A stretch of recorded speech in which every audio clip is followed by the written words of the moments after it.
svoj dan slavi ovaj lijepi naš planet plavi. O, da, ali nije on samo plave boje. Pogledajte se svih strana boje.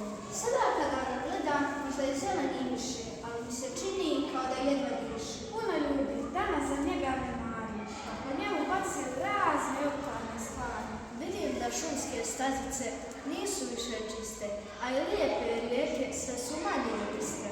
O, mali moj, sigurno nije dobar znak kada je oko nas zagađen planet naš. A zašto ljudi ne čuvaju planet svoj jedini dom, a tako je prekrasan svakom živom služu. Ljudi jure i žure, svakodnevno pogrešna prava, ne vide da oko njih postoji prirodna ljepota prava.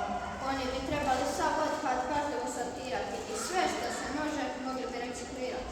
I mogli bi umjesto proizvodnje smeća zasaditi više zelenih sadnica drveća i cvijeća. Nadajmo se da će biti u buduće tako, jer biti dobar s prirodom zapravo je lako. Za planet treba brinuti svaki dan.